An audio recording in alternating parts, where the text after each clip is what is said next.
Hi, everybody. Just a quick disclaimer before you start this episode. We were experiencing some minor microphone issues while recording, and so the audio quality might not be up to our usual standards. We did our best to clean it up. We think it's still listenable, so we apologize for the inconvenience, but we hope you'll still enjoy the episode. Thanks.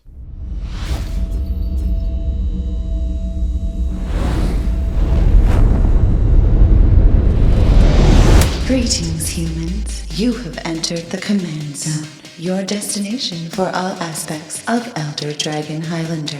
Enjoy your stay.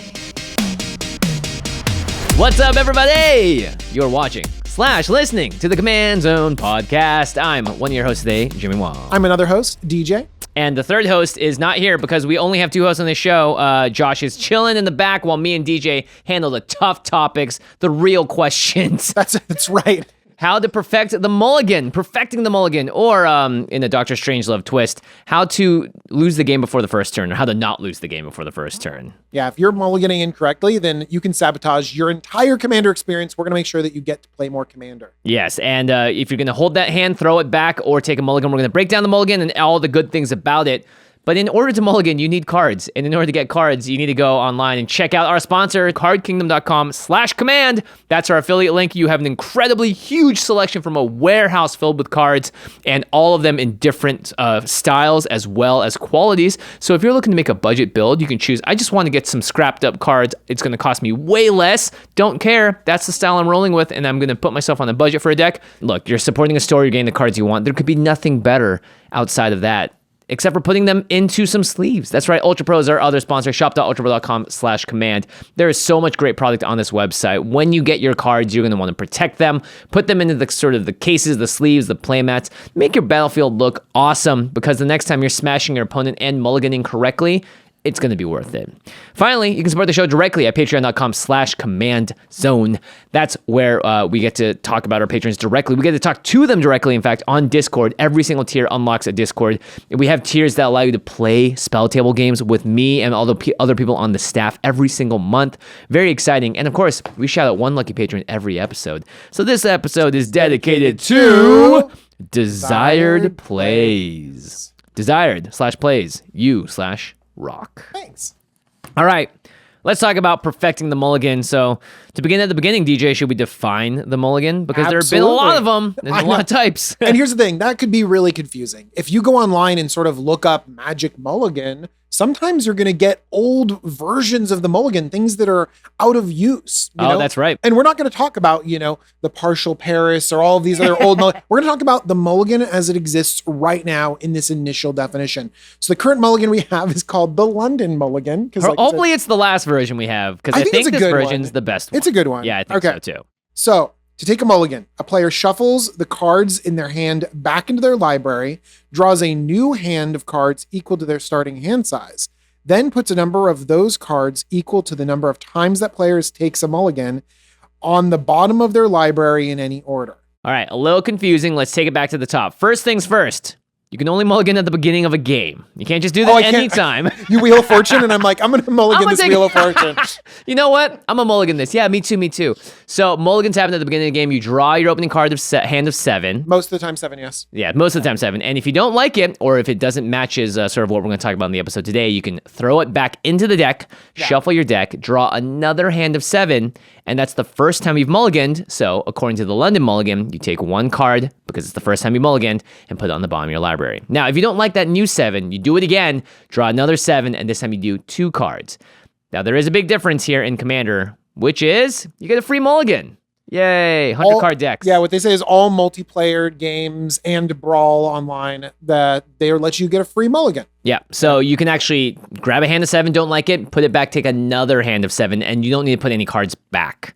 Now, obviously, there were some people that were like, hey, what about Grenzo Dungeon Warden? And you're stacking the bottom of your deck when you mulligan. You are. You are, but we've seen this mulligan be in effect now for several years, I think, and it has not made a difference in terms of giving people an unequal advantage. If anything, back in the day when you mulligan, you would just draw 6 cards, then 5, then 4. Felt real punishing, really. Yeah, because when you draw 7 and you're able to put 1 away, you at least can put the card that you're not going to use or is the worst card in that hand. If you're just drawing 6, you don't get that option. Because one thing that we've noticed across different formats of Commander and Magic in general is that going down a card is huge. Yes. Like being down a card at the very beginning of the game, like it is a lot. And in competitive 1v1, that's actually a big deal where people are like, oh man, you really got to pay attention to mulliganing. And if you're down a card, your odds of winning go down a lot. A lot. I mean, it's big too. It's not just like, oh, it's 10%, then 10%. No, it's like 10% if you go down to 6, 30, 40, 50%. It gets even worse when you go down to 5. But that's the thing. If you keep a really bad hand of 7, your win percentage is going to be lower than had you mulligan. And that's sort of the difference that we're going to be talking about today on the show. So I know we weren't going to talk about old versions of the mulligan, but one thing we want to give sort of note to is that some people out there, including our own play group, mulligan a little bit differently. Yeah, and we're calling these house rule mulligans or house mulligans. And because Commander is a complex format with 100 card decks and a lot of variants, sometimes it's easier to, look, there have been times, all right, where I've mulliganed and we have this, just take a mulligan, get to a good hand of 7. 6 or 7 times, you just never get a good hand. And if you're stuck with the traditional mulligan rules, then you're kind of screwing yourself. You're not going to have a great time in that game. Yeah, you're out of the game. So in this play group in general, we're like, hey, just get a keepable 7. If that takes you 3 or 4 times, fine, stay with 7. Yeah, but we don't want you to be dropping your hand down to 4 cards after a while because you're playing strictly by the rules, because no one wants to play a game and one person is just completely out of it because they had to take some aggressive mulligans. So that's the Command Zone play group. My own personal play group, we do the same thing. Are you in other play groups that do something similar? Yeah, even when I go to LGSs, we'll just sit down and establish with the table, like, hey, mulligan rules, what do you guys want to do? And sometimes people are like, we get 2 free mulligans. And I think, oh, that's great. That's better that's better than sort of going the traditional route. Now, the Rules Committee has commented on this a lot as well, I think all the way back to like 2015, 2016. And they say that the RC continues to use and recommend the GIS mulligan. So this is mulligan 7s to a playable hand. Don't abuse this for trusted play groups. But that's not something that can go in the established rules. So it's a bit hard for them to write, hey, in the official rules of Commander, just do it till it feels good. So this is named after Gijs, or Gijs, I don't know how to pronounce his name, Hoogendijk, who is a Magic Judge Hall of Fame inductee. And the rule is basically this. You draw 7. If you don't like it, don't shuffle your deck. That can take a long time. Just put those 7 cards aside, draw another 7, and then repeat until you have a hand. And then when you're done, take all the cards that you drew prior that weren't in your opening hand, shuffle it back in your deck, and then start. And actually, I've seen that sort of set it aside, because what you're supposed to do is shuffle them all together and take a brand new 7 cards. Yeah. The set it aside and just draw the next 7 is something that I see a lot in conventions, local game stores, places like that, because they care a lot about other people's time, and they realize that they just want to get the game going, and shuffling takes a long time. And so you just take the next 7 and like, okay, I got it. And then you can spend the first turn going around shuffling. Yeah, now there are cases where you take the 7 and it's got a card in there that you've just been dying to play, but you have to mulligan the hand. And then in that case, sure, shuffle it back into your deck. But keep in mind that you don't want the beginning of the game to take longer than the rest of the game. And I've had times where we're sitting there for 10, 20 minutes just trying to resolve those first hands. Oh my gosh, because everyone's shuffling every right? single time. Yeah. And Commander decks are hard to shuffle, no kidding. So unless you're a speed shuffler, I really enjoy just putting the 7 aside, taking another 7 off the top. And you know what? If there really is a card in that hand that you wanted, so be it. Draw another 7. You shuffle it in your deck. Maybe you'll get it later in the game. One thing that I've heard people say when it comes to very free mulligan policies, and like just get another 7, is that they do kind of discourage the get another 7 or search for Soul Ring or something like that. Yeah, they want to until you get your Soul Ring mana correct. And so sometimes sometimes someone's like, okay, I have a really good 7, but they're like, I'm going to bottom this Soul Ring and take the next card. Yeah, or just even shuffle like the Soul Ring back. Just shuffle it back in, because sometimes you feel bad about having a really lenient mulligan policy and then playing out a really explosive hand rather than a keepable hand. And you could just look into that. You know what I mean? So sometimes people self-sabotage their super explosive hand when they've taken a couple mulligans, and just be open with your playgroup about that. Yeah. Yeah, I'm actually a big fan of that as well. If you mulligan 4 or 5 times because you just get no lands or all lands, and then your opening hand is like Soul Ring and a perfect... Because you thrown away all the bad hands. Yeah. Now you get this God hand and you're like, oh my gosh, what am I going to do? But honestly, they're like, is it keepable? I would be like, yeah, it's keepable. But actually, I'm just going to throw back this Soul Ring and take the next card. And they're like, oh yeah, cool. Okay. Yeah. And usually that's fine. It kind of shows that they've given you flexibility when it comes to the mulligan, and you're giving flexibility back when it comes to the hand you're keeping. Yep. Now, keep in mind, more competitive groups will probably be a little more strict on mulligans because those decks have a much higher chance of getting a hand that is explosive or maybe even a turn 2, turn 1 kind of wind. Yeah. Well, but also we are building, in general, balanced decks. You know what I mean? And in competitive, people are trying to get every competitive edge possible. And so they're actually actively cutting down lands and trying to tune everything perfectly. And they're making sacrifices on the deck building end, knowing that it might hurt them on the mulligan side and knowing that it might hurt them in their first turn, where they have to, where they might be operating on fewer lands than normal. And that's kind of the risk they take in their deck building. And competitive people, they love riding that line. You know what I mean? Yeah. Oh, I'm going to take the risk of like having as few lands as possible. Or bunch of mana rocks and chrome mox instead. Exactly. And so they have a deck with very tight margins. And so they probably need to be playing a little bit closer to those mulligan rules. Yeah, and when it comes to competitive decks too, sometimes a hand of 4 cards with the exact right 4 cards is better than a random hand of 7. So, and that's kind of part of the game. That's part of the game. Yeah, it's part of the plan because they have tutors, redundancy, all that good stuff, and card draw. Now let's talk a little bit about why mulligans matter. I think this is the heart of the episode. Now we're gonna do a fun experiment later where DJ and I have drawn theoretical 7s out of our decks, and we're gonna talk about why we, what sort of keeps what our thinking is around that. But mulligans matter because you just don't want to play a non-game of Magic. We want to play Magic, and we want more real games of Magic where we're playing and interacting with our friends. And we've all played those games where you just get stuck on lands and you just sit there. Yeah, I've done it on camera multiple times. You know just how painful and bad it is. So don't fall into that trap. And non-games can happen actually really often. I actually see, I would say, on average, 1 out of 4 games, there's one player in a game that just doesn't have a good game. And I think that this can be mitigated by making sure that you have all the tools that you need in your opening hand and learning sort of these baseline criteria for mulliganing properly. Yeah, and as we've seen, like, mulligans matter because people are also afraid to take them. And that usually, by the way, this sentence I hear before a game when someone's about to have a bad game, they go, yeah, you know what? I'll try this. I think I'm gonna do it. I'm gonna try comment a little bit. They're just like, I probably shouldn't keep it. Immediately, but I will. Like, no, just like, no, you don't should keep not. it. Yeah, that happens all the time. It really does happen all the time, and it's great. I'm sure you love riding motorcycles too without a helmet, but maybe. They reach over to the top of their deck like they hope the top of the deck was going to fix their hand. Yeah. Oh my gosh. Well, here's the thing. You have 99 cards in the commander deck. When you draw your opening hand, you have 91, 92 left or whatever. Don't be silly with it. So mulligans matter. We don't want to have players that have non-games. And if you're sitting there for an hour and a half plus and not playing a game, then it's just not a good use of your time and you're not going to feel good about it too. So every commander deck is different, right? They all have different sort of intricacies and ways that they play out. But in general, there are a couple of baseline goals as to what you're going to look in for your opening hand and what matters, right? So for me, the big one is just get your game plan going. If your opening hand supports that, then it is a hand that you don't want to mulligan away. So let's take a look at a couple of commanders. Reese the Redeemed, classic Selesnya commander that makes tokens. In your opening hand, you're probably going to want the ability to cast your commander. Pretty easy, it's a 1-drop.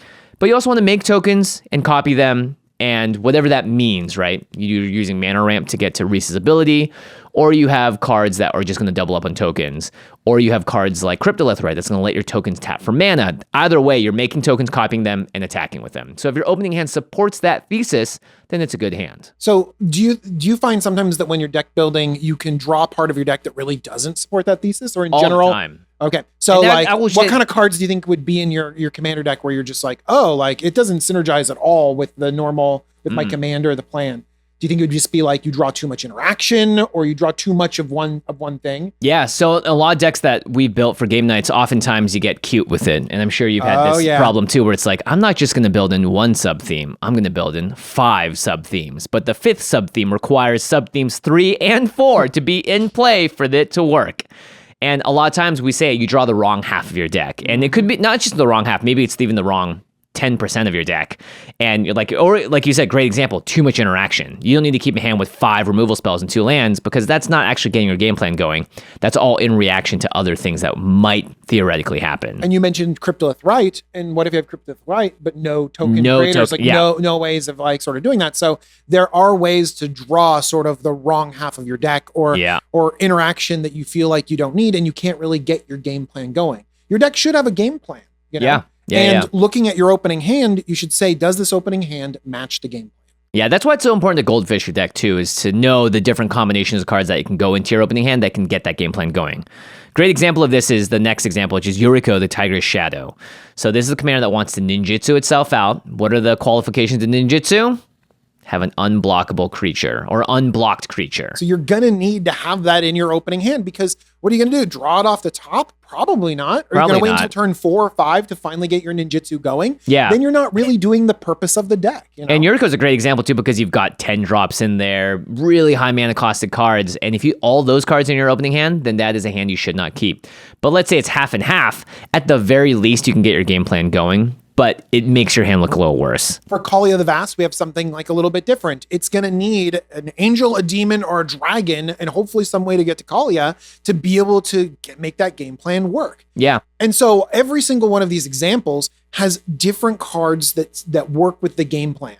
And so you should be able to look at your deck and know what it's planning to do, and then look at your hand and say, well, okay, how is my hand getting me to the purpose of the deck? Yep. And then the second sort of baseline goal is, we mentioned a little bit, but stand a chance against the table is how I've classified it.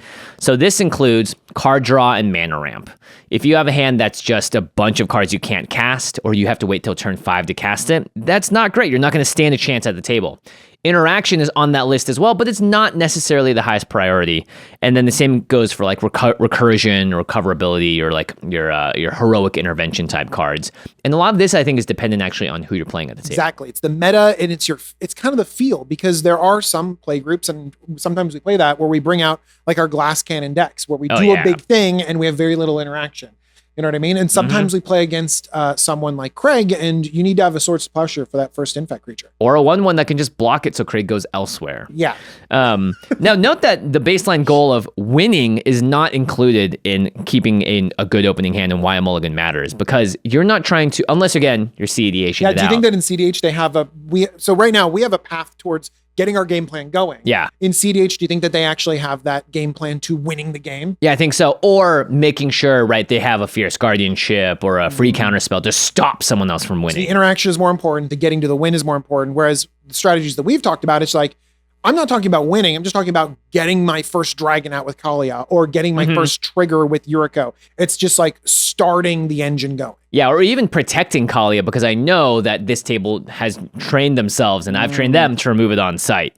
So I think winning is not something that you necessarily sculpt in the opening hand unless you're doing like a Tainted Pact combo or something.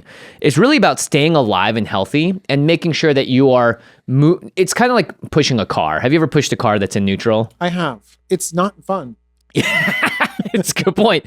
But it's also slow going, but once you start pushing enough or you hit a hill, then you're moving, right? Have you ever pushed a car and then it starts moving away from you faster than you? And yeah, you're just like, oh no, we're not pushing anymore. Yeah, and you're just ramping and all of a sudden your car's gone and like, uh-oh, I ramped too hard. So it's the same idea, I think, for regular EDH, which is you're pushing that car and it takes a while to move it. You really have to put some effort in the beginning, but once you do and you're going, then you're in the clear. It's, you're not... It's about building momentum in your opening hand. You just got to build momentum through your deck. Yes, and also don't die very quickly and stay alive and healthy. Don't die. All right, what is a good hand?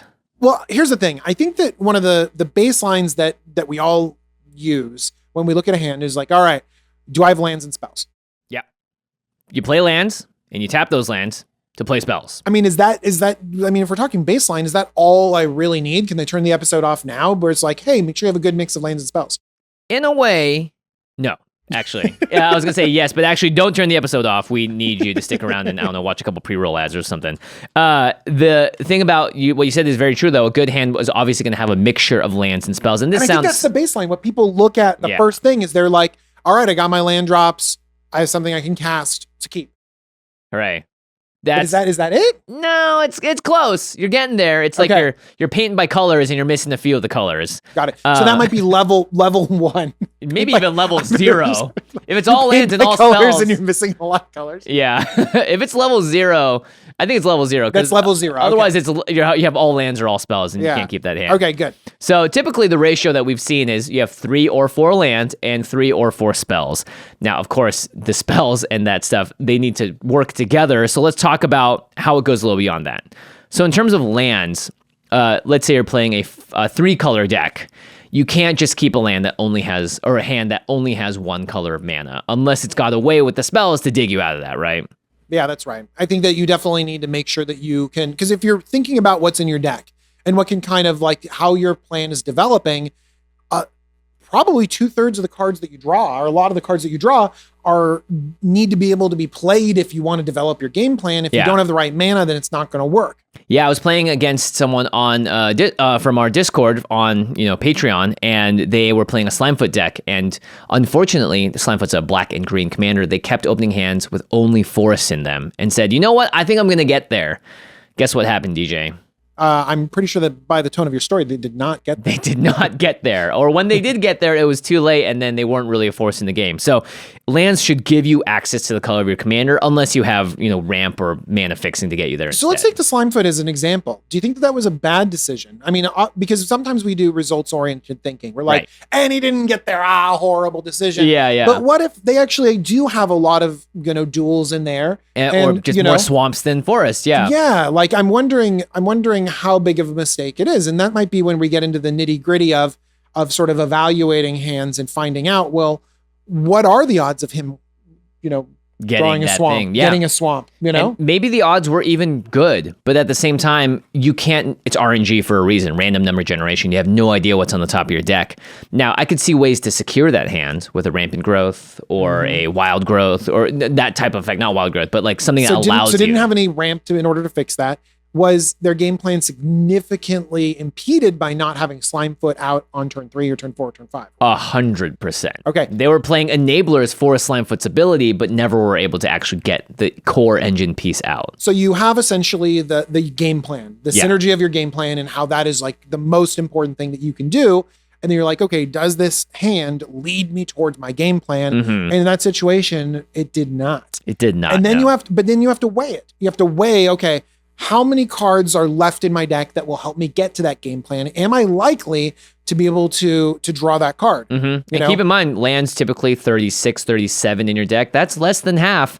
So it's worse than the coin flip in terms of just raw drawing the land. And in this case, he was looking for another color, which might be even half of that. Hopefully, right? Hopefully it's more. Hopefully it's like 20 left in the deck or something like that. And if you're trying to cast Slimefoot on 3, that's 3 chances. That's not even 25% 3 chances. I would not necessarily bet on that, because if it goes wrong, it's not just going a little wrong. It's not like, oh, I poked myself and it hurts a little bit. It's like, no, you kind of just tripped yourself and you're taking a long time to get back up. That's the internal math about how bad is it for your strategy. Yeah. If you just say like, oh man, I can't cast my commander. I wanted to, but guess what? I'll cast something else, or I'll wait and everything will be fine, versus, oh, I've actually just undone a lot of, what I've built up in this deck and in the last few turns. And a lot of times we get shiny object syndrome, where we see the other very cool cards in the hand, and or even sometimes it's like, hey, you have an ancient tomb. It's like, that doesn't tap for colored mana though. Have you ever had someone say like, oh man, this hand would be so good if it had a couple lands in it? Yeah. And there are like 7 non-lands. There's 7 cards. You're like, yeah, of course, if you had a hand of 10 cards, 7 of those beautiful things and 3 extra lands, it would be great. But it would be perfect. Throw it back. You don't have enough lands. Yeah, and don't count Temple of the False God or Maze of Ith as a land in your hand as well. That can be a tricky thing, because having a Temple of the False God in an opening hand is one of the reasons why you don't play the card, All right, now let's talk about the spells in your hand. Obviously, they should be castable by the lands in your hand. If you have, a spell that's 1 black, but you only have white mana, that is not a good spot to be in. And I think as well, in general, the spells that you have in your opening hand, you want to be able to cast them in your initial turns. So turn 2, 3, 4. And if a spell costs more than the lands in your hand and the ability to ramp, let's say you have a Expropriate or a 7 or an 8 drop, you may as well consider those cards to not be in your hand. It is almost as though you have already mulliganed to 6 or 5. So in a sample hand, 3 lands in your colors and 3 creatures. You got a 3 drop, a 4 drop, and a 7 drop. I'd say this hand is closer to 6 cards than 7. You're so far away from that 7 drop, and it doesn't mean that when you're playing a 7 drop, a lot of times you're not necessarily even hitting that on turn 7. Yeah. You might miss a land drop and you might have a hard time being able to cast that out. And 7 turns is so far from now, you might even find other things to do before then. Yeah, totally. I mean, it's so far away that it shouldn't even factor into your calculations. Yeah, and I think, if you have 3 lands in your hand, you can reasonably expect, again, we're talking 35, 34%. Well, do you want to go through it? Sure. So this is a lot of debate where some people are like 3 versus 4. Yes. And in general, you have, let's say 30, you should have like 37, 38 lands, maybe even more with modal dual face lands in there. But hopefully you have about that. Okay. So if you are drawing a hand of 7 and you have, 3 lands in your hand, that means you have about 35 lands left in your deck, or 34. And that's 35 out of about 90-ish cards, because you've drawn an opening hand of 7. Maybe you have a partner commander, but it's around 35 out of 90. Exactly. So those aren't clean numbers, but it's closer to 1 in 3 than 50%. Mm-hmm. And so if you're thinking about, okay, well, I'm going to draw a land every 3rd card, how long until you run out of lands? Pretty fast. You draw a card for your first turn. It's not a land. You play one. You're down to 2 lands in hand. Mm-hmm. You draw your second card. You play a land. You're down to 1 land in hand. You draw your third card. Statistically, third card, it's a land. Statistically supposed to be a land, but it may not be, but let's just say it is. Yeah. Now you have 2 lands in your hand. Exactly. You play 1 and you're down to 1 land in hand, and now you're starting over again, and you draw another card and play your 4th land for the turn, but now you're out of lands. Yeah. And then you miss your 5th land drop. Yeah, and 5 is a very important number, I think, for commander players especially. Now, this is just like very napkin math. Mm-hmm. There are people that really get into the weeds when it comes to the math of this, but I actually think that 3 lands, if you don't have some sort of ramp or some sort of way to card draw or filter or get deeper, if you get unlucky, then I actually think that might not be enough, and I would prefer 4. I actually prefer 3 and some way to get a little bit deeper or have some sort of selection. But 4 is actually where I feel safest. That's why we have the 3 to 4 kind of line. Yeah, and you can't cut lands in half to get 3.5, so you're going to have to choose between 3 and 4. Even 5 land hands I've seen people keep because they have a way to filter, discard, whatever it is. But yeah, it's true. By the time you get to that 4th land drop, and statistically, you're right, you're actually not looking great unless you have more redundancy in your hand to help you get there. So if you have, again, 3 lands in your hand, and let's say it's 3 lands and then 5 or 4. 3 lands are just creatures, you know what I mean? To play out and no way to ramp, no way to filter. It could even be 3 lands and then a bunch of mana dorks that ramp too, because that doesn't get you drawing more cards either. And it could be 3 lands and 4 or 5 drops, and that's not good either. So now we're going to talk a little bit about ramp, which is where does ramp fit into this? Because I've seen people keep 2 land hands with 2 pieces of ramp in it. I've seen people keep 1 land hands with a bunch of ramp in it. So if you have an Arcane Signet in your opening hand, does that to you replace one of your lands? Absolutely not. All right, I would agree. Do you have more things? Can I explain why? Explain. Okay. So this one's easy to agree on, I think. All right. So ramp is great because it advances you a turn in order for you to deploy or use your resources. Mm-hmm. Using more resources for your opponent and getting bigger things faster is very powerful. Okay. And so ramp is undoubtedly good. We all kind of agree on that. We all play a bunch of ramp in our decks. We definitely agree on that. Yeah, we all agree on it. We all play a lot in our decks. And so if you play a piece of ramp, but you miss your land drop, you just undid your ramp.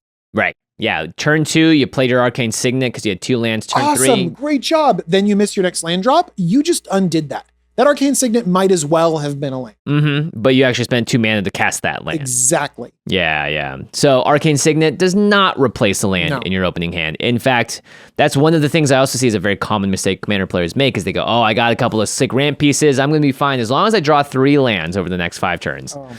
And that's not a great place to be. Now, let's say if you have a Gilded Lotus in your hand, does that replace a land? No. What? Definitely not. Definitely not. That one's an easy one. Way too big. All right, how's a tough one? If you have a Rampant Growth in your hand, does that replace a land? None of these replace a land. They really don't. But they could, if everything else is in place, and you have nothing else to do on turn 2, and you feel like you can get out of it on turn 3, then I would theoretically keep that rampant growth hand. I don't know if I would keep the Arcane Signet because I think it's too easily disrupted. Yeah, but here's the thing. But here's the thing. Like, none of these actually replace the land. You know, they might be like an okay substitute maybe as you're scraping by.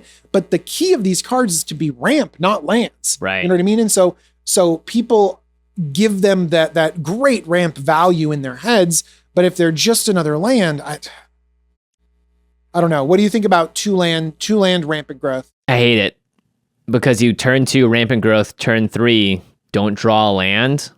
But your rampant growth became your land, and hopefully turn 4 you're gonna draw one. Hopefully, well, here's why I think is that hopefully you need some exit strategy because you have nowhere to go up past that. You know what I mean? Yeah. Like you have nowhere to go, so hopefully you need an exit strategy where it's like, okay, and then now on turn 3 I can play my draw spell, or I can dig deeper for this land. Then I think you might be fine, but that's such a narrow situation, and so many people just say, oh yeah, it counts as a land, and then they leave it there, but really it's a much more specific situation. Yeah. Now, a lot of these conversations shift because another thing we're going to talk about being in a good hand is card draw. So that was the key, right? That is the key. Because that's the thing that can get you deep enough that it mitigates the randomness of having to draw a land. Right. If you draw even 2 extra cards by the time it gets to that third turn, that crucial third turn, you've really increased your chances of making sure you hit one of your land drops. Exactly. And then you've insulated yourself from the randomness of your deck that could mana screw you.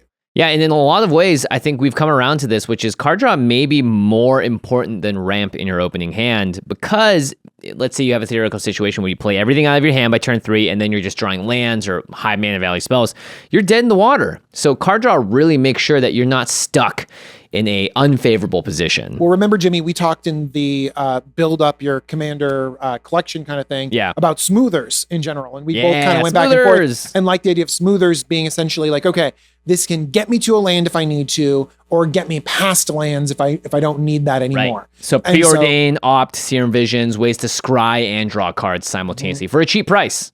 Yeah, Adventurous Impulse in green. Once Upon a Time can do stuff like that too. Anything that lets you select between land or not land in accordance with your strategy. Yeah, so I think if you actually had to prioritize one over the other, I would prioritize card draw over ramp. Now, this isn't to say that ramp is not necessarily more important than card draw. In fact, I think both of them it's so close.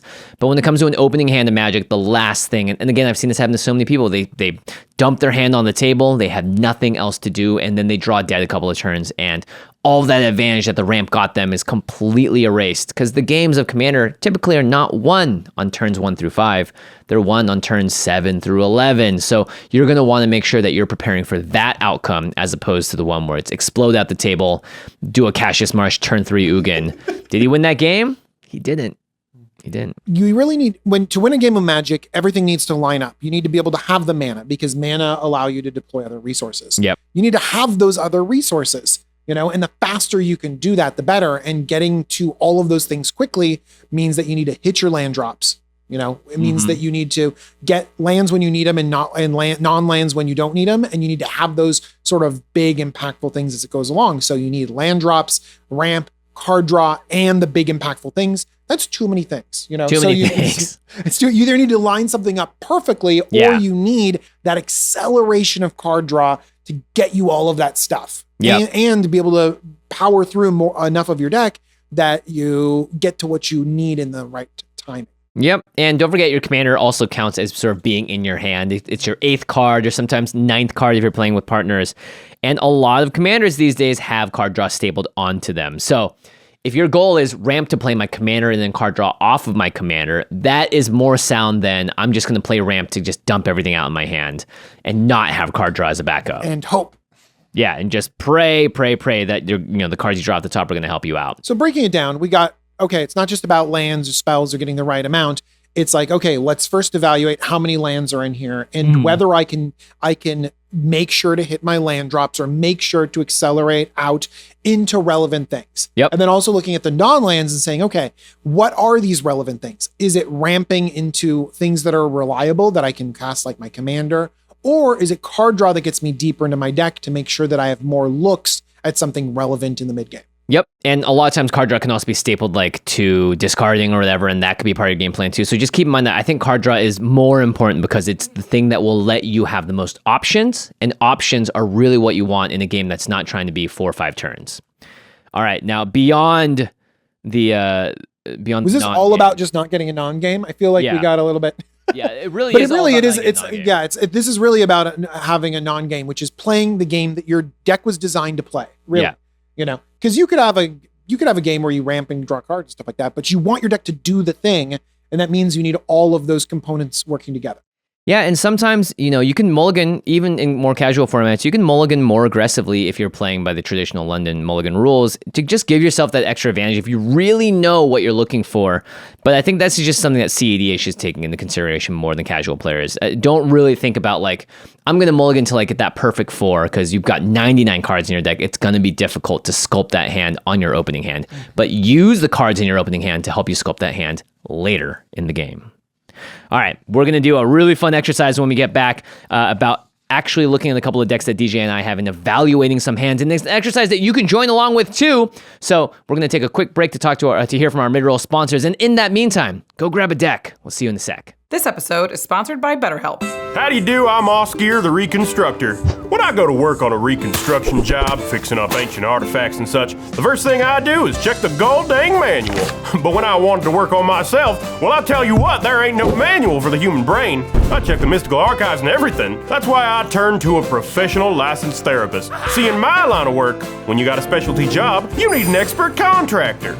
A therapist is like that for your mind, helping you to navigate challenging emotions and understand the inner workings of the complex engine that is you. And as the world's largest therapy service, BetterHelp has matched 3 million people with professionally licensed and vetted therapists, available 100% online. Plus, it's affordable. Just fill out a brief questionnaire to match with a therapist. If things aren't clicking, you can easily switch to a new therapist anytime. It couldn't be simpler. No waiting rooms, no traffic, no endless searching for the right therapist.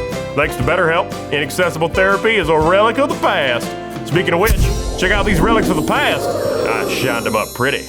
Learn more and save 10% off your first month at betterhelp.com/command zone. That's BetterHelp, HELP.com/command zone. Crap, I'm late for draft night. I guess I'll just grab takeout. It's the fastest, cheapest thing. That's a factor fiction. Factor fiction. How long have you been out there? Longer than it takes to prepare a meal from Factor, that's for sure.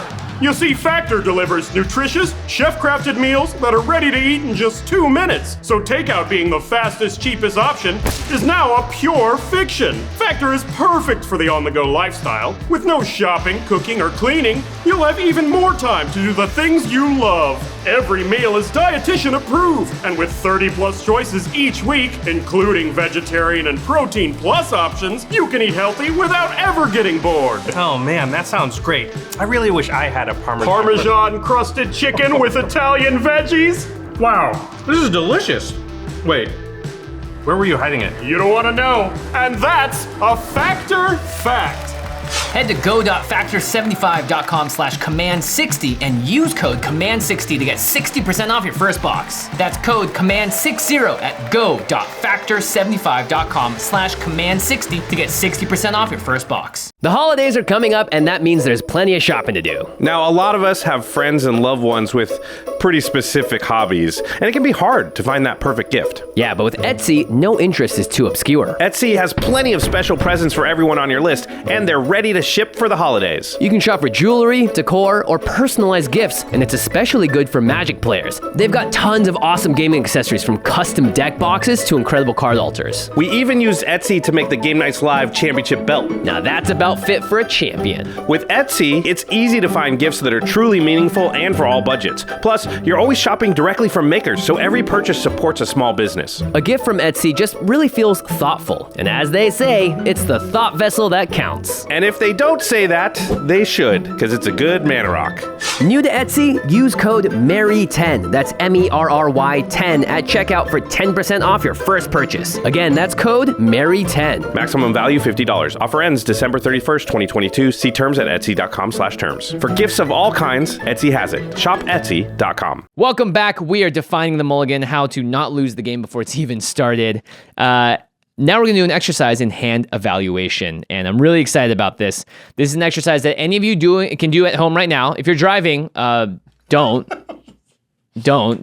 Maybe mentally try and do it. And if you're watching the video version of this, you'll see the cards pop up on screen. Otherwise, we'll do as good of a job as we can to explain what's going on. So the first step is to go grab a deck, look through the cards, and to craft the best possible opening hand of 7 that you can. Well, why would we do that? The odds of us getting that best possible 7 is minuscule. It's a fever dream. Why would you ever do that? Because you need to understand what it is. We always say this in our deck text. This is the best card in the deck.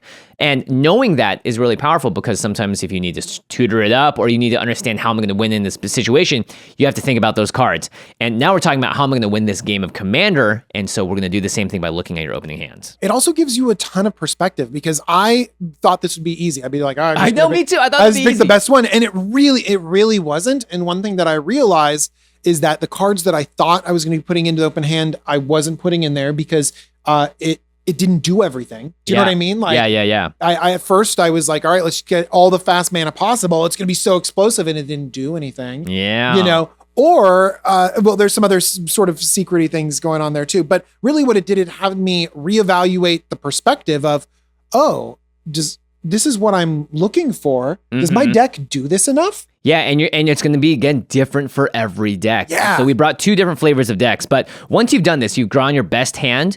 The first experiment is just play the hand out over 3 turns without drawing any cards and see what happens, right? So you're not drawing for your opening hand, you're just playing the cards in your hand and looking, okay, when this is all said and done, what does it look like? And then do that again, but do draw some cards this time and notice the difference. Now, the second step in this is to take that perfect hand and then replace every single card in it with a technically worse version of that card or effect. So if you have a fetch, and that becomes like a more average hand, right? Because you've taken the framework for what you decide is perfect, and you're like, all right, I'm not going to get this perfect hand all the time. Let's downgrade it in every way, and see what that does to my perfect hand. Yep. And of course you can then, if you have a fetch land, it just becomes a regular land or a tap land even. And then a lower mana value card becomes a higher mana value card. Pretty simple stuff. And then from that suboptimal hand, imagine what would happen if you had to mulligan 1 card away. What card are you taking away?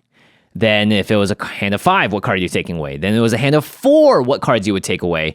And this is really going to start honing you in on understanding what makes a good opening hand. Also evaluating from one level, like the ultimate level, down a grade. You can also kind of say, well, okay, what if I were to go down another grade or go down another grade? And then you kind of have the range of what you'll be okay with. As soon as you get that hand of 7 and you're like, actually, I've downgraded enough where I don't want to keep this anymore. Yeah. Like, then oh, I actually have a visualization of what isn't good enough. Yeah. And then you have a point of comparison. Yeah, and you can even be like, oh, I've got the worst version of this effect, but the best version of this other one. That actually balances out because I've done enough of this exercise to know I just need these 2 in some combination to get me where I'm going. Exactly. So, Jimmy, what's your deck? What's your hand? So I have a Kaikar the Wind's Fury deck. This is 1 a blue, a red, and a white for a legendary creature bird wizard. It's a 3/3 with flying, and it says whenever you cast a non-creature spell, create a 1/1 white spirit creature token with flying, and then you can sacrifice a spirit to add 1 red mana to your mana pool. Now, this deck is probably along one of my more competitive decks. It has a lot of really cool win conditions in there, and it's all about jamming a bunch of spells quickly and playing with a low curve. I think the average CMC is like 2.5 or something in this deck. That's hot. Yeah, very much so. Very hot. Very cool. So the power level is pretty high, and that's going to affect my best opening hand as well as sort of the suboptimal opening hands. So I'll start off. I'm going to get my deck. I'm going to look through the cards, and I'm going to craft the best possible opener I can. All right, you ready? Card number 1. It's a land. It's Scalding Tarn. Right. Fetch land, gets me a mana, fix it, 3-color deck. The second card is Arid Mesa. Another fetch land, can drop me exactly the lands that I need. The third card is Chrome Mox. So this is a artifact that costs 0 mana. It says imprint. When it enters the battlefield, you may exile a non-artifact, non-land card from your hand, and then you can tap it to add 1 mana of the exiled colors to my mana pool. So this is fast mana. This is very much now looking to be more on the competitive side. And that's my mana suite. Now, the rest of the cards, by the way, this land only has 2 lands in it, by the way. The rest of the cards is, one's a Preordain, so it's a blue mana for a sorcery to scry to, then draw a card. and then a Mystic Remora, which is one of the best card draw spells in the game. A Jeska's Will, we all know how good this card is, and then Dragon's Rage Channeler. And this is a red mana for a 1/1 human shaman. Whenever you cast a non-creature spell, surveil 1. So you look at the top card of your library and you can put that card into your graveyard. And there's some other text on it that isn't relevant here. So this is my perfect hand. What do you think of it, DJ? I think it is super aggressive. One thing that I'd like to point out is that Chrome Mox right there. I mean, obviously fast mana is super powerful. Yeah. But you're going to have to imprint a card under that. That's right. That means actually going down a card in my hand. I'm exiling a card from my hand in order for that to make mana. So do you think that's a good idea or a crazy idea? Well, you have 3 sources of card advantage and 1 source of card filtering in your deck already. So I think that you're going to be able to make up for that card advantage. Yep. So the reason why this is a perfect hand for me is because I have options, right? Turn 1, I am going to draw a card, and that's going to affect my hand. If it's a card that I go, oh, it's a higher drop, I can put it under my Chrome Mox. In that case, I can have an incredible opening hand. I can play a Dragon's Rage Channeler, followed by a Mystic Remora. Surveil 1, dig through my deck, start putting things in the graveyard. Are you looking for lands or At spells? this point, I am Let's actually... say that you were lucky and you got a big drop to put under Chrome Mox, and so you're like, great, my hand's intact. Are you looking for lands or spells? I'm actually looking for lands right now. Okay. Because I have a Mystic Remora and a Jeska's Will. And these things, Jeska's Will is way better if I get my commander out. My commander is 4 CMC, 4 mana value. So in the opening phase, I'm probably looking for lands. But here's the thing.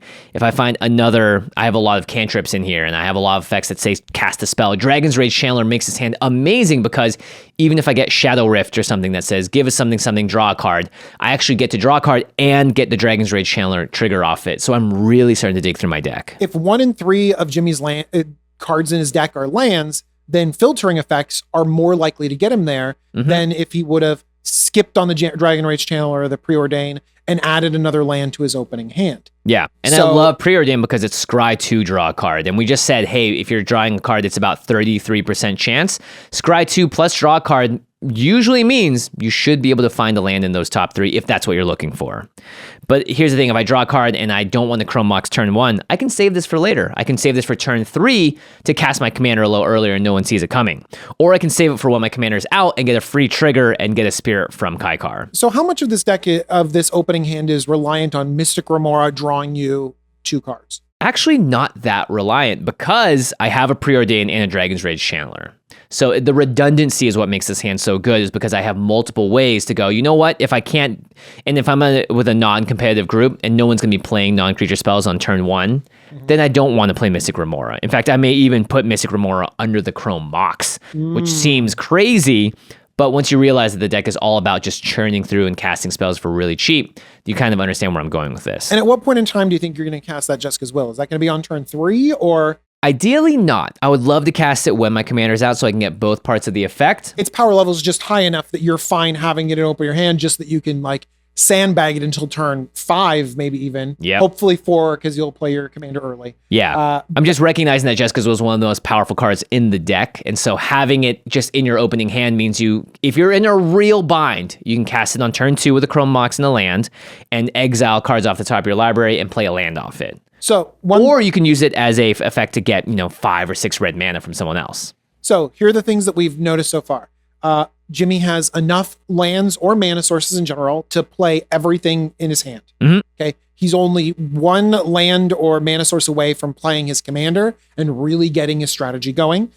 He has multiple sources to draw cards or select or find what he needs and continue finding what he needs even in the mid-late game. And one of the most powerful cards for his deck, Jeska's Will. Yep. So he's rounded it out by having the lands he needs, the card draw, the filtering, getting to his strategy, and a big haymaker for his deck. And flexibility as well, which is the reason why I'm able to boldly say I'm keeping a 2-land hand, because I have multiple options on turn 1, 2, and 3 about how I'm going to get myself out of a situation should things not go my way and not put myself at a disadvantage for doing so. Now, Jimmy, does this hand fold to anything? Like if I, because sometimes we sculpt a perfect hand and it's like, oh, someone maybe spiked me or something. Yeah, like that. I was gonna say maybe counterbalance. This was hold 2 on 1.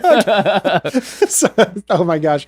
But Okay. as we've seen with Commander, typically, people are saving their counter spells and their interaction for I don't the think things. you get countered. What about if someone Yeah. kills your Dragon Rage? That is going to be tough, right? The Dragon's Rage Channeler dying is bad, but that's why, again, we have the Mystic Remora, Preordain, and Jeska's Will. Great stuff. Yeah. And again, Dragon's Rage Channeler gets incredibly powerful the longer it sticks around. So it's a great card to have in your opening hand. All right, but this is not going to be the normal opening hand. What's a more normal opening hand that we could have? All right. So a more normal opening hand is a mountain instead of a Scalding Tarn, a island instead of an Arid Mesa, or vice versa, a Azorius Signet instead of a Chrome Mox, much more reasonable. Serum Visions instead of Preordained. So the difference here, Preordained is scry 2, then draw a card. Serum Visions is draw a card, then scry 2. And I think we can understand why scry 2, then draw a card is better than just drawing a random card and then scrying. Instead of Mystic Remora, I've got Deep Analysis. So this is a sorcery for 3 in the blue. Target player draws 2 cards, or I flash it back for 1 in the blue and pay 3 life for my graveyard. I've got a card called Battle Hymn, which only does sort of one half of Jessica's Will, and it says add red to your mana pool for each creature you control, and it's also conditional. And then instead of Dragon's Rage Channeler, I have Recruiter of the Guard, which is a 2 and a white. When it enters the battlefield, you may search your library for a creature card with toughness 2 or less, put it into your hand, then shuffle your library. It gets Dragon Rage Channeler. It gets Dragon Rage Channeler. It gets a bunch of other stuff in the deck. Okay, this is definitely a step. I like this exercise. It's definitely a step down in every single way. Let's just start baseline. Are you keeping this hand? I think I am still keeping this hand because Is it easy or is it on the edge? This is 100% on the edge. Okay, good. And it's on the edge because of a few factors. One, I only have 2 lands in here. If I don't draw another land, sure, I can play Recruiter of the Guard with the Signet, but that's not going to get me to where I need to. And also, my Deep Analysis costs 4 mana. So this is one of those hands where you look at it, and it's probably one where you're sweating because you go, if I don't draw a land, if I can't Serum Visions... You're leaning on the Serum Visions pretty hard. But I think the Serum Visions will get you there. It will, I think, in a lot of cases, but there are times, right? This deck runs 35 lands or something that you could just have kind of a big chunk of non-lands or at the top of your library, and then you just put yourself into a real pickle. And the thing about light on lands, but we're hoping that the Serum Visions can get you there. Yep. Obviously not as explosive because you're ramping on 2 instead of actually like playing everything in your hand on turn 2. On turn 1, yeah, even. exactly. Yeah. And then you have some late game stuff like Battle Hymn, which doesn't do anything right now, but we do know that it's powerful. Very similar to Jessica's Will, where it needs a little bit of setup, but we do know that down the line it's powerful. Do you feel like this is like a 6-card hand, like you were describing with the 7-drop with this Battle Hymn, even though it's a 1-drop? I think so, because the next thing we're going to do, DJ, is if I had to get rid of one card and mulligan this down to 6, what is the first card I would get rid of? And you're correct. It's Battle Hymn. This is a card that requires other creatures to have set up. Given my current hand, I have 1 creature, and when I play it, Battle Hymn's going to just add 1 red mana to my mana pool. Not good enough. So if I had to go down to 6, I would instantly take Battle Hymn out. And then would I keep this hand still? Actually, it's looking pretty rough. I don't know. Now the second card, but here's the thing: you got the card draw with Serum Visions. Yeah, Serum Visions will get you to your other land, and then Deep Analysis will get you to the more card draws, so that maybe you can salvage this hand. I would keep this 6. Okay, great. In that case, what would you remove then to make it a hand of 5? Well, I just pointed at I think Serum Visions is critical. You can't get rid of it. Absolutely. And then Deep Analysis is going to undo your mulligan. And so I think you have to get rid of Recruiter of the Guard. Yeah, I think it's actually a close balance because you all don't know the deck list, but Recruiter of the Guard can grab a lot of very powerful creatures in the deck, and those creatures some of them have card advantage stacked onto them as well. So I think it's actually like a 50-50 split for this deck in particular between Deep Analysis and Recruiter of the Guard, because Recruiter of the Guards is a tutor. It gives you a little more flexibility. By the time you play it, you're going to have additional information, so maybe that's valuable. But yeah, if I was going down to... I mean, it is a turn 3 play, but then again, Deep Analysis, if you do hit your land drop, is a turn 3 play as well. Yeah. Your Signet. Correct. So it is a very, very close thing here. So I think actually Recruiter of the Guard is very close to Deep Analysis in the next card I would cut. Now, let's say we do cut the Recruiter of the Guard. Would you keep this 5 card hand? And I think so. I'm thinking about would I go to 4? Yeah, right. I'm keeping most if I have land drops, I think I'm keeping most 5 card hands. Yeah. Like if I had 5 lands and I had to keep 5 lands or go to 4, I think I would keep 5 lands. Okay. And so if I did have to go down to 4, then we're cutting probably the Deep Analysis. I have a question. If you had a 5 land, if you were at 5 and had the decision to go down to 4, but you had 5 lands, would you? By the way, this doesn't happen because we don't mulligan this way anymore. Yeah, right. But would I? I mean, maybe. I mean, I guess if you were at 5 and you drew 7 lands and you had to bin 2 lands. I think it would really depend on my commander at that point. and what I know about my deck. If I'm a landfall deck, definitely not keeping that hand because I have a ton of lands in my deck and I'm likely to draw those instead. So I think it's really, really close in that case. But yeah, that is my experiment with Kaikar. Really fun to do this. I'm interested to see what did you learn from this? I learned a couple of things. One, this deck allows me to get a little greedier than other decks because I'm packing a lot of heat in the card draw and card advantage territory. In these opening hands, I have Preordained, Mystic Remora, Serum Visions, Deep Analysis, and Dragon's Rage Channeler, and Jessica's Will, right? And even Recruit of the Guard. All of these cards allow me to go get more cards, whether I'm drawing them or tutoring them out of my deck. So having a critical mass of these in my deck allows me to keep a 2-land hand with a ramp spell, or even sometimes there is a world where you could say with this first top hand of all these amazing cards that you could potentially even get rid of a land when you're mulliganing downwards because you have Preordained, Mystic Remora, Dragon's Rage Channeler, and just a lot of ways to start churning through your deck. Now, did this exercise reaffirm how you've built the deck? Like you do have enough of these 1-drops, you have enough of these artifacts. That's a good thing. One thing that we're going to show in mine is that I'm like, it might have exposed a weakness in my deck as I'm going through this exercise. Interesting. Yeah. Well, let's jump over to your deck then now, DJ. What commander are you bringing to the table here? All right. I'm bringing Lisa, Shroud of Dusk. So this is a little bit of a lower power level. It's an angel tribal deck with a sub theme of life gain. Okay. And I knew that you were bringing a really tuned, powerful, awesome deck. And so I wanted to get on the more, Perfect. Yeah, the more like, hey, we're going to play 5-drop angels. Like Sarah Angel OG is in this deck. Like that's the that's the kind of power level that we're going on. Love that. But let me explain the commander. Lisa, Shroud of Dusk is 2 white black for a 5/5 legendary creature angel. Rather than pay 2 for each previous time you've cast the spell from the command zone, this game pay 2 life that many times. So it's always going to cost 5 from the command zone, just some extra life. It's got flying and lifelink, and whenever a player casts a spell, they lose 2 life. So it's going to be taxing everyone as they play more and more spells. As you just chain into 1-drops, it's going to be like 2 life, 2 life, 2 life. Oh, yeah. Life. My deck actually looks pretty bad against this one because I'm trying to play. Like curve com ball into this. It's like, yes, good. No, not the console allocation. Okay, so power level is a little bit lower. Obviously, we have a 5-drop commander. It's got cool angels. It's got a sub sort of like tribal theme to it as well. Exactly. One thing about like the decks in general that we do is sometimes we choose a theme that's a little bit lower, but like we've thought out every single card and the things are pretty tuned. Right. Even though we've intentionally included like Sarah Angel and random other angels and stuff like that. Okay. So what I started off with was 3 lands. Okay. In my ideal deck, it's a Cavern of Souls, which I can put on Angel and make sure that my big angel doesn't get countered. Very nice. A Godless Shrine, which is a dual land, and a Vault of Champions, which is a dual land. Great. I have a lot of very mana intensive cards that are like double black, triple white. Even your all this other commander, stuff. it's 2 white, black. Exactly. And so having as many dual lands as possible is going to be really good. Okay. Then I included Soul Ring. I'm going to put Soul Ring in my ideal opening hand. By the way, you may have noticed that I didn't have Soul Ring in my opening hand because my commander costs 1 red, white, blue. So I don't actually like Soul Ring in my opening hand. Nice. Well, I mean, your Chrome Mox served a really good Correct. purpose. And I'm wondering what was the room, like what were you going to cut for Soul Ring? Right. I don't know. Like, I think that was really intentional. Yeah. But whereas I have a lot of big chunky angels that are like 3 white or something like that. And I've included the black and white mana to go along with it. Okay.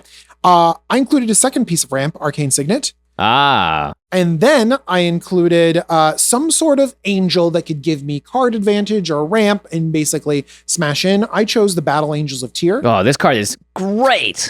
Battle Angels of Tyr is 2 white for a 4/4 Angel Knight. It's got flying and myriad. Whenever Battle Angels of Tyr deals combat damage to a player, draw a card if that player has more cards in hand than each other player.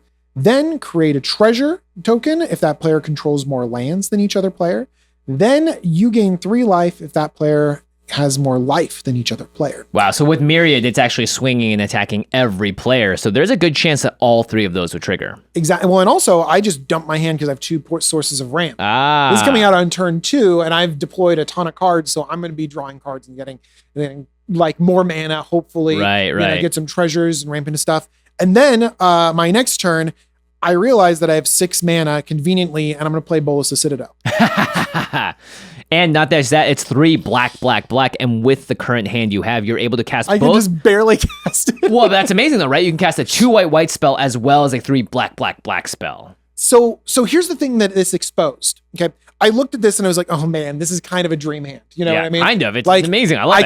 I can play an angel and start smashing in and gaining card advantage, and life.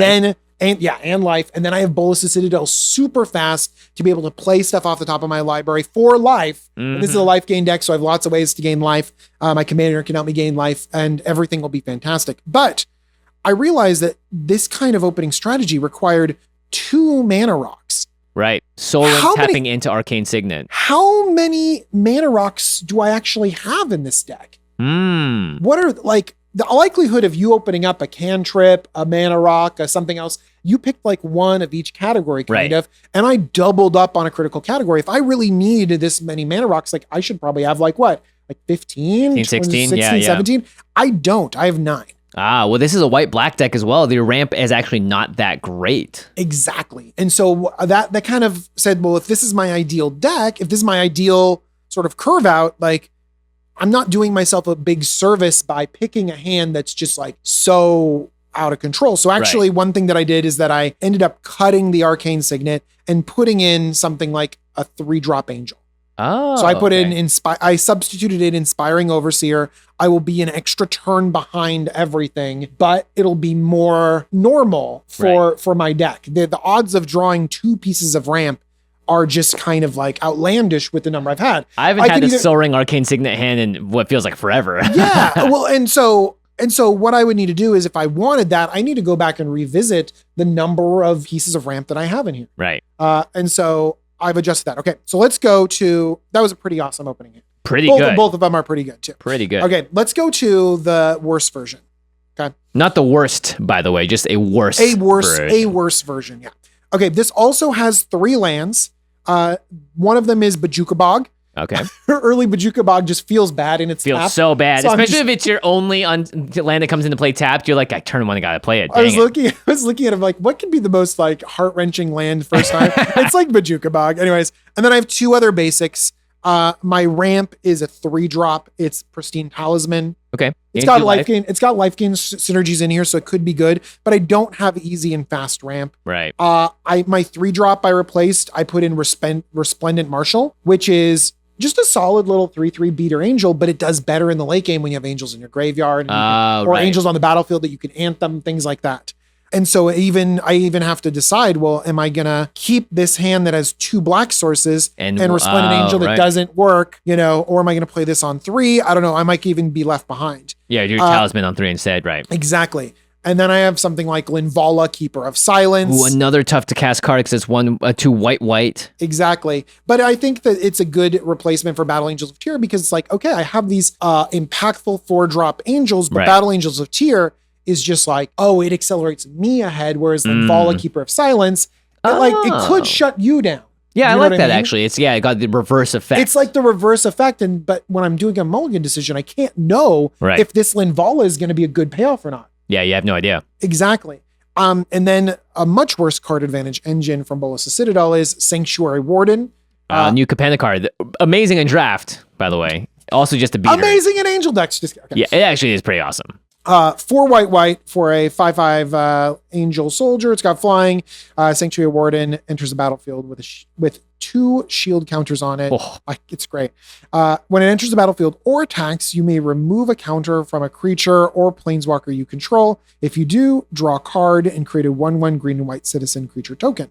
So this is card advantage, but just nowhere near the 6-drop of Bolus of Citadel. Right. Well, I really like this hand actually, but it does have some awkwardness to it because you're not able to necessarily play that white. Now, let's say I see you have a Talisman over there. Exactly. What if your Talisman of Hierarchy replaced your Talisman of Indulgence? Because it does seem like you're getting a little indulgent. Here's the thing. That's 1 card.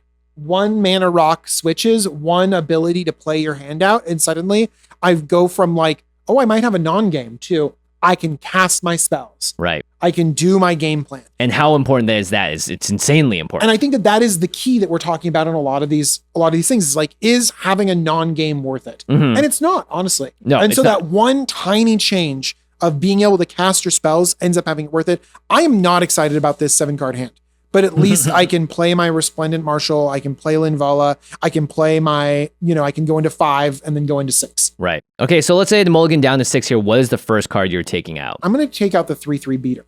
Oh, okay. Yeah. So here's the thing. So Jimmy took out the high-end card because he wasn't going to get there. It was something that was way later in the game. Yep.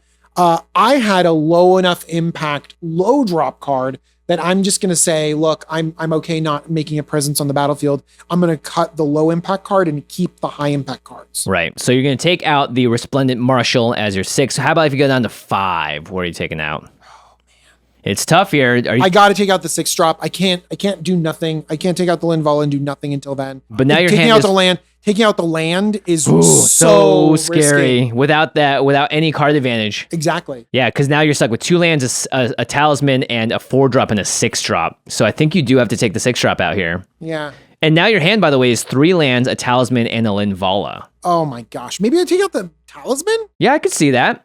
But at the same time, now you cannot even cast the other cards in your hand. Oh my gosh. This hand. See, the thing is that it goes from a hand on the edge to like when you don't have all the pieces together to get your game plan going, just taking out a couple cards can be a big deal. Yeah. And now, what if you've gone down to 5?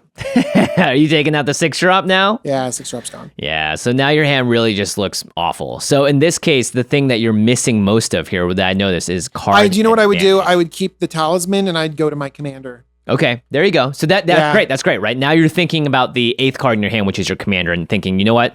At the very least, I can get that game plan going, and I built my deck around this thing. So Yeah, for sure. The card advantage thing that's is tough. huge. Once you start cutting down the cards and like really saying like, okay, You really wish you you have start off with a very edge case Yeah. hand, and then you're like, okay, cut it down, cut it down, cut it down. And by the way, these are not easy choices. Notice Jimmy and I'm going back and forth being like, what do I cut? Yeah. Like, how do I do this? How do I turn this into a real game plan? Yeah, how much money would you give just to get that Inspiring Overseer in your opening hand instead? Just a regular 2 and a white angel that draws you a card. Oh my gosh, so much. Yeah. So That's the difference between 1 3-drop and another. It's why it's in the ideal hand where it's like, all right, just like play my game, get something on the battlefield, get a little bit deeper. Yeah, so really that card advantage is what changed. And you could tell too, right? You're in a white and black deck. Ramp is not your specialty. Neither is even card draw to a degree, right? Because white's primarily in there and black is good, but it's not. I can rely on card draw. That's one thing that I'm good at is that I will play the angel. Like this is not a very impressive angel, but it does Sanctuary have card Warden. draw on it. Yeah, right? yeah. Sanctuary Warden. Or this angel, this 3-drop angel that draws a card. Yeah, and so if you do go through DJ decks, I will have Sign in Blood, Knight's Whisper, all the sort of card draw sort of things. And so I can go into my deck knowing that if I go through 4 or 5 cards in here, I'm going to find some source of card advantage. Right, because you built it into your deck. Exactly. So let's talk about some takeaways here. I think looking at the 2 hands, now we're not talking about mulliganing down to 6 or 5. I think you almost always keep the worst version of your hand that we laid out here. And because it has the key components, it's got card draw, it's got card advantage, it's got the things that you need to get your game plan going. We go up to this before the mid roll, the very first thing we talked about. It's like, okay, does my hand get me to the strategy of my deck? Yeah. And even the worst versions, you're like, yeah, they do. Yeah. Can I play lands so that I'm not left behind? And can I get to the strategy of my deck? When you answer yes, then that's a good sign that your hand is good and worth keeping.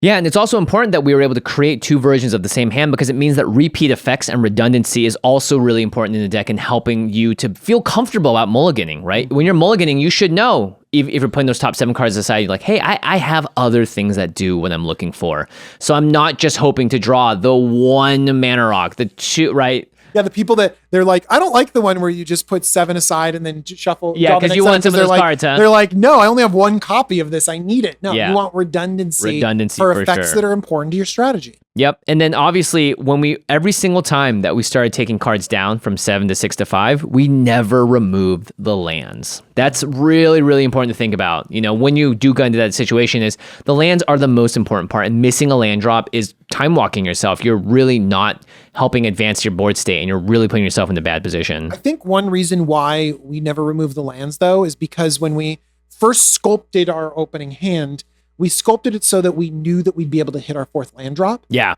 And as we cut down, like I'd be like, oh, I'm not sure I'm going to hit my 4th land drop anymore. Do you know what I mean? And so then part of me was wishing that I had 4 lands instead of 3. Yeah. Because in general, I do lean towards keeping 4 lands, instead of a 3-lane instead of a 3-lane hand. But when you have a really good one, a hand, a lot of times 3 lands is okay. Yeah. And as we keep getting rid of more and more things, we're like, oh my gosh, now it's really hampering my ability to get to 4 lands, 5 lands, 6 lands. Yeah. And the cards that were removed first, high mana value or uncastable cards, or cards that don't function by themselves, right? Battle Hymn. And then redundant effects too. If you got 2 card draw spells, you got an Arcane Signet and a Soul Ring, you can get rid of one of them.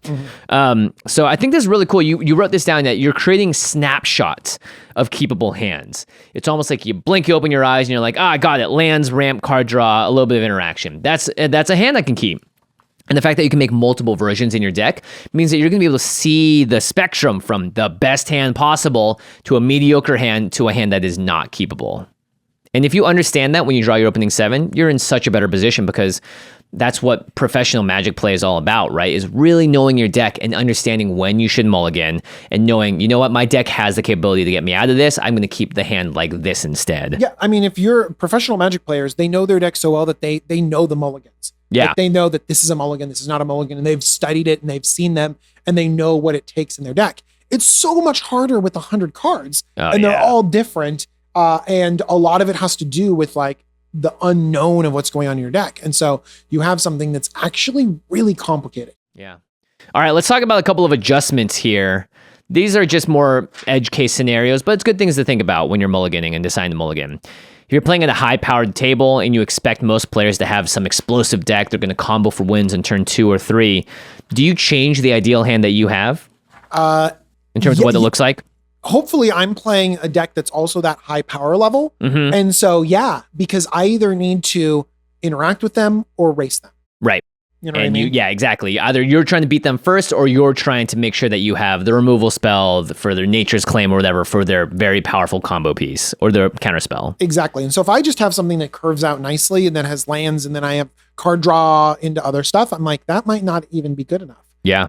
So definitely dependent on what is going on in your metagame or in your table. Okay, this one's going to call back to Game Nights episode 2, where I justify keeping a hand that has Ancient Tomb and Sensei's Divining Top in it. And the question is, when should you, if ever, take risks? Ooh. I mean, I've brainstorm locked myself many times in my life. Oh, no. Which just lets you know, like, that you can whiff on 3. Like you can go 3 cards deep and whiff. Yeah. And so I'd say it happens a lot more, and this could be confirmation bias, but it feels like it happens more than you expect. Yeah. Well, I think it does happen more than you expect because people are not good at statistics, honestly. Yeah. Like people don't understand the odds or the chances of you drawing a land, even if they might vaguely understand the numbers, Yeah, that's a good point. So a risk, like you used a really risky example. I would not take that risk at all. Yeah, and I shouldn't have either, by the way, because it's a stupid thing to do. One, you don't have color producing mana, and you have a deck that is 3 colors. In this case, Your deck was 3 colors? It was the Shu Yun deck that preceded the Kai card deck. Okay. And so I was like, you know what? I've got so many ways of doing this. I can draw a card with the top if I really need to go right. And it just ended up being an absolute disaster. Now, what if it was, instead of an Ancient Tomb, it was a regular land and a fetch land and a Sensei's Divining Top? Now you've got a little more options here because you shuffle the top away, you see 6, you see like, you can't immediately, well, yeah, you play it and then the next turn you'll have another land. I'm saying it's a 2-land hand instead of an Ancient Tomb. Yeah, right? then you could even top, and if you're not in the top, you get to pick what you want. You play the fetch land, you get to see another fresh 3,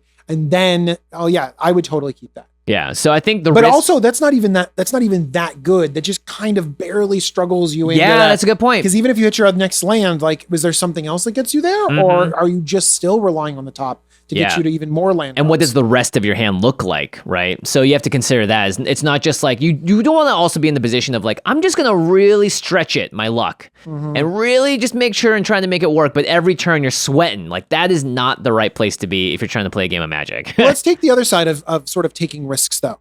Sometimes your deck might be a mismatch for the table. Right. Do you know what I mean? Okay. And this sometimes happens where, like, I sit down and we're having that pregame conversation where they're like, oh yeah, this is a really powerful deck. Okay, I'll play my really powerful deck.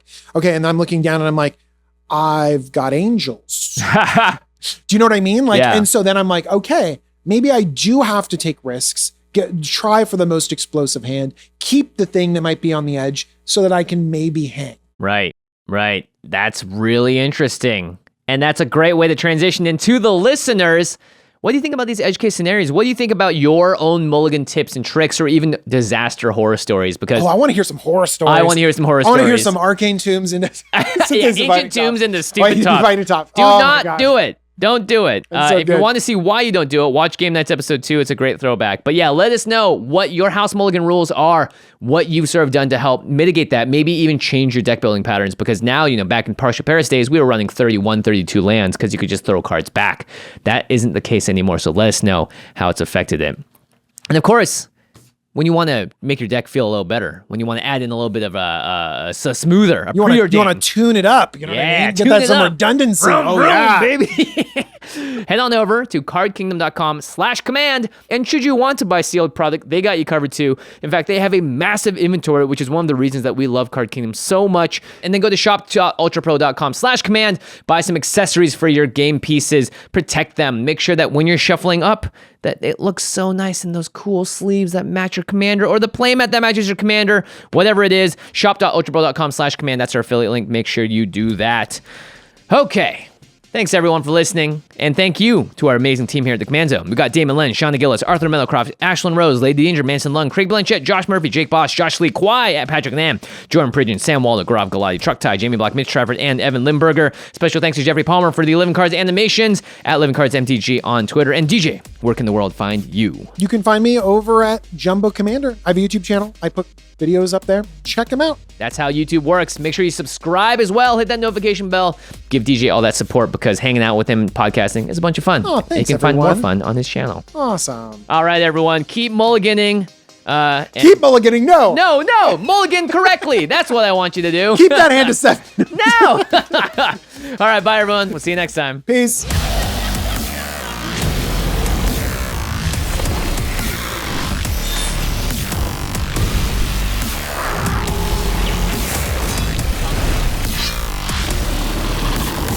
Thank you for your attention.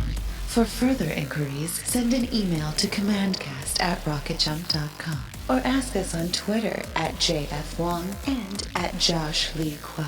See you later, alligator. Greetings, humans.